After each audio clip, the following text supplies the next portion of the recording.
If you have an engaged culture, what Gallup found is you are going to be 22% more profitable. So, Rob, Hey, Carol. I got an email from my chief of staff recently that said Gallup did an employee engagement indicator. They typically interview about 1,000 people or 1,000 Yeah. companies or whatever it happens to be. Yeah. And this particular one analyzes employee perspectives using random samples of working adults. Less than half of the U.S. employees said they knew what was expected of them at work. Of course. That's the feedback loop, right? Yeah. Exactly. I mean, and this is something we've talked a lot about. Yeah. I certainly know I do. I know you do. If you do not when you're hiring people, if you do not generate proper expectations, I mean, you are SOL, really. And then let's just say for a minute, this is an extremely costly problem. I always say that we have, and this is also based on research, that there are $2 trillion in losses to companies based on poor communication. Now, Gallup found the lack of employee engagement costing us $8.8 trillion in lost productivity worldwide. What a wake-up call, huh? Yeah. Yeah. What a wake-up call. And yeah, I mean, this is in my wheelhouse, right? This is what I speak about every single day. And this is why I'm out there with that mission of making sure that we engage our cultures and both life and business. But this is a business discussion. So let's talk about the business aspect. Yeah. Gallup also did a study that I cite many times several years ago, where again, they thousands of companies that they pulsed. And what they found was, and they had certain parameters of what made up an engaged culture. Right. A common mission, a common vision. Mm-hmm. Right. People are fully engaged. They're not looking Mhm. over their shoulder, looking for a job, all these aspects. Yeah. Here's the cool part, and I hope people are listening, and this could be the most important thing we say, so write it down if you're listening to this, is that if you have an engaged culture, what Gallup found is you are going to be 22% more profitable. So we were ahead of the curve. I certainly was talking about the soft side, the fluffy stuff of how do we get engaged? How do we release oxytocin? How do we bring love in business? And everybody looked at me like I was crazy. Yeah, right.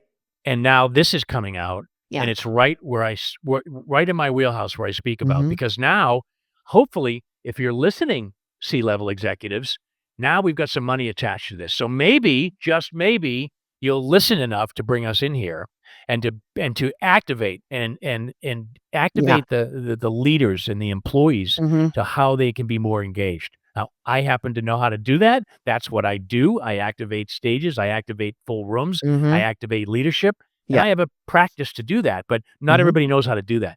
And the benefits are huge right now, huge. And mental health. Don't even start with that. Well, yeah, right. Which you talk a lot about. And, I think that you and I, although we do different things in our businesses, they are simpatico, right? Oh, yeah. They bring about great results for companies. And the interesting thing in listening to you talk about this is stuff we have been talking about, whether individually or together, for a long time. Long time. And why are companies now just getting on board? Or, why is it now just getting written about it, by companies who everyone knows? I don't know, maybe they heard one of our shows or, read something that we wrote some time ago, or maybe somebody was in your audience, right? Yeah. Yeah. We can only hope, right? But I think what they're actually, what's going on here, Carol, is they're seeing the degradation of the cultures. They're seeing, this is, I'm right off the top of my head, the analogy is the transfer portal in college sports. Everybody knows about that. A lot of people know about this, where it's now tough for coaches to build cultures because, hey, if the quarterback doesn't like the system, he's out. He puts his name in the transfer portal and he goes to another system next year. That's a great analogy to what's going on in business. They're looking over their shoulder. What's next? What's the next shiny object? Where's the next job I can get? instead of being part of something bigger than themselves, Yeah. being part of a mission. And, I'll turn it over to you after this, because this is something I'm extremely passionate about. And what I talk about is the release of the chemicals and unleashing the chemicals in the Yeah. people under your charge for success, right? For success in business. And that's what I call DOSE, Right. DOSE. And it's making sure there's dopamine, oxytocin, the love hormone, serotonin, the belonging, the common mission, right? Endorphins. Mhm. This is visualizing a future and being, knowing that you're gonna win, you're gonna get there, you're gonna exceed Right. your goals. That dose formula for success is what I'm preaching all over the world right Yeah. now. Yeah. And this is where we need to go. And if we do that, those numbers are gonna go up, because best in practices are 70%. Yeah. And here in the US, we're 33, not even Right. close. Well, and I wanna talk a little bit about, go back to the analogy of the transfer portal. Yeah, I literally So just came up with is that. Yeah. that I mean, it's a good analogy, but here's what as I'm listening to this, I'm thinking, well, if so why is the kid putting in for a transfer? Is it because, he's spoiled or she, because they're spoiled and entitled and think, well, I deserve to be playing more.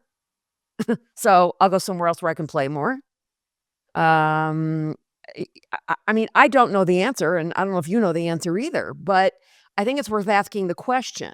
Can um, a college football coach, let's just talk about 1A here for a minute. Um, can they actually build a culture so that they can do away with this transfer portal problem and That's the billion-dollar. engage their employees, let's say, which, who is their teammate, their Yeah, team, yeah, right? yeah. Well, it's the trillion-dollar question. You just Yeah, said it before. It's yeah, 8.9 trillion in productivity. yeah, So yeah. this is not just about employees not being engaged and recruiting costs and training Mhm, costs, and this is real money to the bottom line of a mhm, balance sheet, yeah, stockholder, shareholder value. mhm, I mean, this stuff is not what it used to be, where this is the fluffy stuff we talk about. mhm, This is not fluffy stuff anymore. You mhm, need the operational cadence and excellence. I did that for over 4 decades, yeah, forecasts and numbers and shareholder value and making sure it's predictable and make sure it's consistent and it's fully mhm, growth. mhm, I get that. You need that. That's the table stakes of being successful in life and business. But this is the other side of the brain that takes you from making the numbers or making a record year. yeah, That's what I believe. I yeah, believe that's how you get employees engaged, when mhm, they have a career year, whether they're doing projects or whether they're doing sales, it doesn't matter. If customer success, mhm, partners, anybody in the company, right, can have a career year. Everybody says, "Oh, they crushed their quota, they're 800% of yeah, their quota, they had career year." Well, the programmer or the customer success rep or the professional services rep, they mhm, also can have a career year if we yes, start bringing these parameters in here. Are they yeah, fully engaged? Are they part of a mission? Do they mhm, believe in the mission? Do we even have a mission? yeah, Right? How many companies I talk to now sure, that they'll tell me all day what they do and how they do it, and they can just rattle off 2 hours. I yeah, ask them why they do it, and there's crickets. yeah, right, yeah, right. I think when you're talking about shareholder value and so on, I mean, let's really talk about employee engagement and increasing that increases productivity, it increases your bottom line. And oh, maybe all these big companies won't have to lay off so many people. I don't know, just a thought, Yeah. Yeah. Yeah, you know? and will training costs go down? Will recruiting costs go down? That's okay too, right? That's okay if it does. The worst thing you can do is train people for the bottom line. It's like, Mhm. you hire the wrong. I talk about that 18-month circle of death for a Yeah, sales leader. yeah, yeah. You hire somebody 6 months later, oh, wrong person. 6 months to get them out, 6 months to hire. You're 18 months with a 0 on your forecast. That's right. Good luck. And not just that, and people don't realize, um, most people do not realize the opportunity costs involved in that. Right. Forget about that 18 months of having nobody, m running the quota or, making the quota or whatever that might be, right? The Right. opportunity costs tend to be considerably higher Absolutely. Couldn't agree with you than that, more. Couldn't agree with you more. Um So part of the engagement, and we're kind of talking about that, I think, Yeah. is where the mentorship and training is initially, in order to get this higher level of engagement and subsequently productivity, and subsequently improved finances at your company. Companies are cutting training. I'm like, who's the brain trust that came up with this? Right? Like, many workers are just thrown into the deep end. Here you go, poof, into the deep end with no guidance. So my chief of staff sent me a note and told me that one of her very close friends started a new job, and her mentor, for those who are listening to this, I'm doing air quotes, said, and I quote, "I'm not getting paid extra for this, so you're on your own." Yeah, that's sad. That's sad. I just, when I hear stuff like that, I just get so despondent. I don't, it's the same thing, and maybe we've talked about this when I think about, I had read this. I wish I could find this article again, and I'm so angry at myself that I did not save it, where they asked founders and CEOs what their top 3 priorities were, and their people came in at number 3, Wow. right? Oh, you Whereas gotta number find that. 1 was revenues. Yeah, And I sure. thought, dude, you're looking at that ass backwards. Yeah. If you would Yeah. focus on building talent centricity, if you would focus on Yeah. communication, if you would Yeah. focus on building strategy around Yeah. how to hire people, where to find those people, actually having professional headhunters do that work for you, even if they work for you, that's fine. Yeah. You need Yeah. professionals, not children who don't understand what recruiting is and haven't been trained. Right. By the way, that would increase your revenues and your profits. Yep. Yep. Well, I mean, you preach to the choir for me, you I know know that I because am. what happened, it's like, and I lived this over in my last post, right, over in Yep. in the UK and Ireland. Yep. When I went over there, 4 leaders in 3 years, broken culture. Yep. And what I did specifically on every slide, culture, why, mission, vision was Yep. right there at the center, Yep. and then everybody else was around it. The people, Yep. the revenue, the customer, Mhm. everything was there, but the culture was in the middle. Mhm. And when we did that, we turned it around, and the revenue came. Yeah. Revenue followed. It's exactly what happened. I will say it here again. I've said it frequently, but for those who missed, the other 25 or 50 times I've said it, you, m most people leave within the first 18 months of their new employment Yeah. for reasons having nothing to do with their skills and abilities. They It's leave true. because of culture, right? Yep. So, what the challenge is, and I find this out when I do discovery, right? Okay, everybody on the executive team individually, tell me what the vision is for the company. Tell me what department or function is the most important to the success of the organization. Right. And there's a number of other things, and all the different answers that I get from people. Yeah. And I'm thinking, when you hired these people, you can't just paste it up on the wall. Right. You have to get into actual in-depth conversations with people and talk to them. Great headhunters will do this because they'll really, they will really want to make a great match with somebody. But if a company doesn't understand what makes a great match for them, how can the headhunter do it, no matter how good they are? Right. Right. I agree. And I think we're seeing the degradation of cultures. Yeah. Of course, COVID going to Zoom and everybody Yep. going to Slack, and with the Mhm. technology and then AI, which we Mhm. always talk about. What you see is the lack of human connection now even coming further out, right? So what happens is inevitable, right? The culture's gonna suffer. Those are the things that are gonna suffer. I can't tell you how many people I talk to, that are working remote, and I'll ask them a simple question like, "Do you feel like you're part of the culture? Do you need to go in the office?" And Right. every one of them will say no. They don't Yeah. need to. Mhm. "No, this is great. I love this. I get to walk my dog in the morning. I get to go to lunch with my wife, and I love it. This is great. Mhm. It's a great Mhm. lifestyle." Mhm. The problem is it's not conducive to a culture of a common vision, a common mission, Yes. and Correct. having that human connection that Mhm. everybody that's who we are, a species. Yeah. We need that. Right. So that's Hey, look, that's my mission. I'm trying to bring that back, right? I Yeah. would bring that back, and you bring that back by the the language you use, what you focus on as an Mhm. executive team, and how you show up and the physiology that you show up Exactly. with, and that that's all part of who you are and who you need to be Mhm. as a leader, and Mhm. that's what it's all about for me. That's Well what it's all about. well, I agree, of course. And let's not, forget to point out here that we're not suggesting that you should not have a remote culture. Exactly Okay, right. we're not Rob and I are not saying that at all. No, I've been working at home since 2002. What's that, 24 years now? 22 years? 22 years. It's a long time. Now, yeah, do I love it? Yeah, depending on the day, and what the weather is that going on outside here in Colorado. I'll take the puppy over to the dog park because if I'm too busy, I haven't had a chance to get her out with me, or I've gone to the gym, so I don't also have time to take her for a walk. But I'll run her over to the dog park, which is about a 6-minute drive from here, and get her some exercise for 45 minutes or an hour, and get back to my desk. Yeah, that's one of the benefits of working from home. yes, Now, if I have something to do, then I don't do that, or I do it later on. right. Okay, so you have to be also flexible and not say, "Well, screw it to the work. I gotta go, take my dog to the dog park."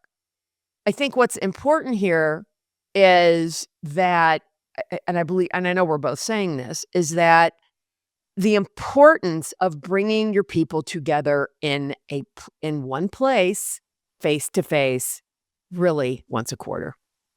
Yeah, I Wha agree. I mean, at a minimum twice a year, but I really, really, really, really encourage companies to do it every quarter, because that money that it's gonna cost you is gonna come back to you, you know, Yeah. a thousandfold. Yeah, I agree. I agree, and I mean, even during COVID over in the Yeah, UK, yeah, I was taking an Uber, going out to their village and meeting them at the local, right. coffee You've shop, talked about and that, at yeah. least having a face-to-face conversation. We Yep, couldn't get to the office because it yep, was closed, but mhm, I made it happen however we could. If they were comfortable, "I'll meet you here at this pub or this coffee mhm, shop." And I touched everybody mhm, at least on a regular basis yeah, that way, as best I could. mhm, But what we're seeing now is we're seeing companies, you're right, they're getting together once a year, maybe twice. mhm, Obviously, I'm in the business of doing keynote speeches at kickoff meetings and quarterly yep, meetings, so yep, I see the trends and I see what's going on, mm, and a lot of these companies are pushing things out saying, "Yeah, we did one last year. We're gonna wait till the end of next year, and we have," and I'm like, "You're not getting together for 12 months? You're not," and then, good luck, right? And yeah, then, you wonder, like, is that company even gonna be around in 12 months? 'Cause, you can work remote, and obviously, yeah, we've all done it, but mhm, you do need to have some kinda cohesive culture at some time in your mhm, life. mhm, You have to know that you're part of something bigger than yeah, yourself, or else that's when the wrong hormones are running through your body, and you're looking over your shoulder, and you got anxiety. yeah. Are they gonna make it? Sure, all the big companies are gonna make it, Sure. because the reality is some turnover for, your former company Splunk, or, SAP or Oracle or IBM, or, you fill in the blank with any big company, right? Doesn't have to be tech firm, it could be any big company, retail, whatever. That turnover isn't going to be detrimental to them. Is it gonna cost them money? Of course it is. But to a X billion-dollar company, eh, is that Yeah. really that important to them? Right. I believe it should be. Now, to a small company or a company in the SMB space, it's significantly more troublesome Yeah, and that's where and I'm seeing it a damaging. lot. Yeah, that's where Yeah, I'm seeing it a lot, right? And seeing if you're beginning to start to build a culture, if you're just starting out, what's your baseline culture right, metrics? What's your right. mission? What's your vision? What's your Mhm, why? Right? And do you have that? And what I'm seeing is a lot of the smaller ones that are coming up are, again, they're focusing on the numbers, they're focusing on the mhm, customers, and I totally get that.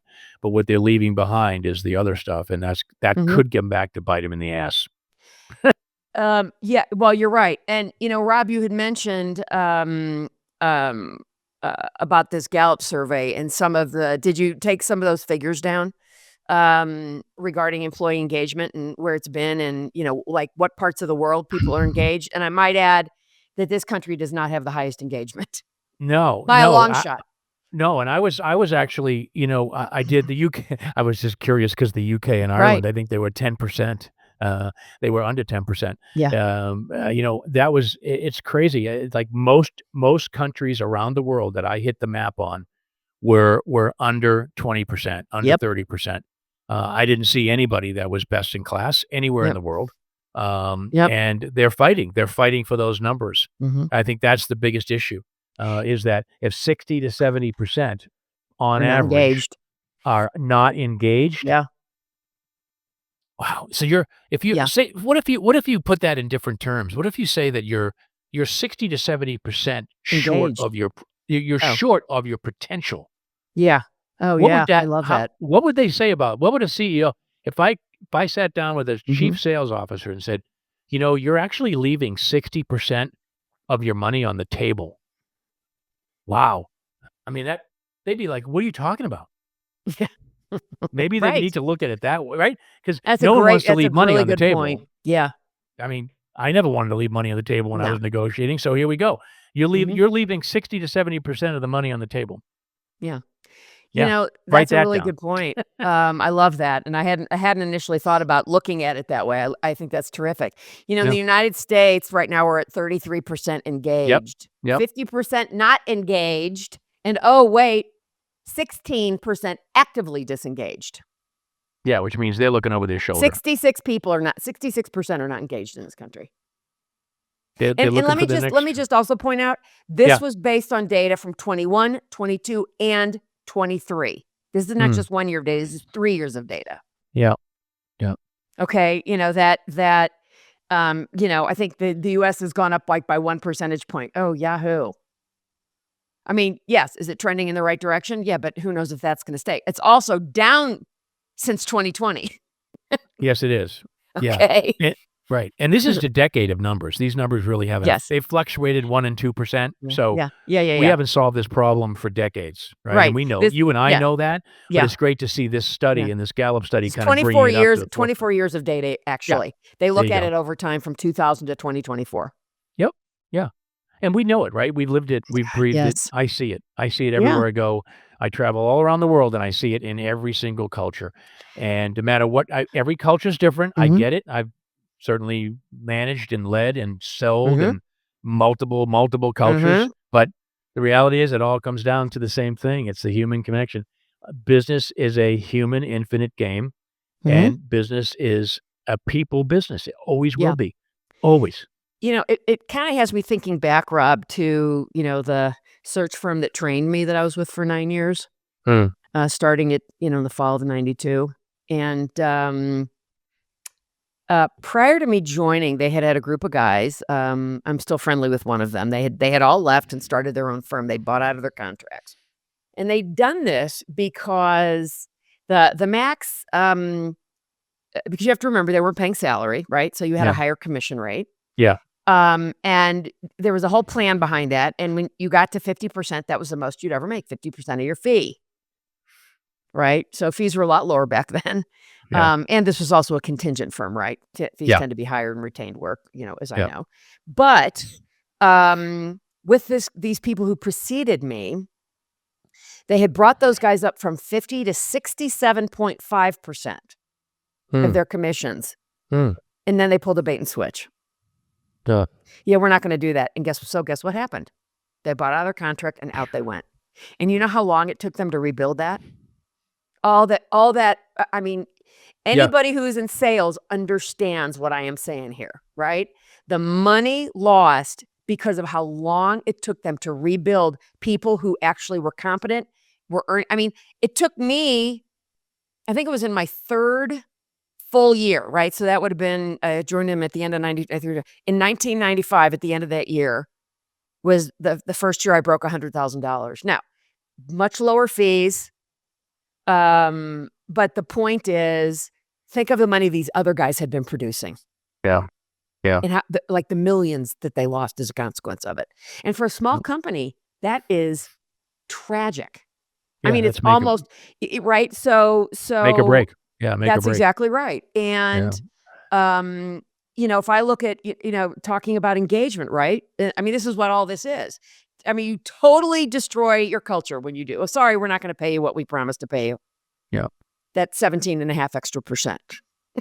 You're idiots. I mean, anytime that happens, anytime there's of course, there's it a happens all the time. yeah, we're not gonna I pay commission on this, or don't somebody understand. doesn't get credit for something. It's like Yeah. that person's gone in 2 months or Yeah, 1 month exactly. later. They're gone. They're I gone. mean, they're gone as soon as they find they're out looking for a job the next day. And I think that or they wait till they get their next big commission check and then they walk out the door. They've probably Right. already even got another job already. How do I Right. ask me how I know? Because Exactly. I've negotiated those deals over the years, right? Sure you have. Sure you have. And Some with me. right, exactly. Yeah, right, exactly. And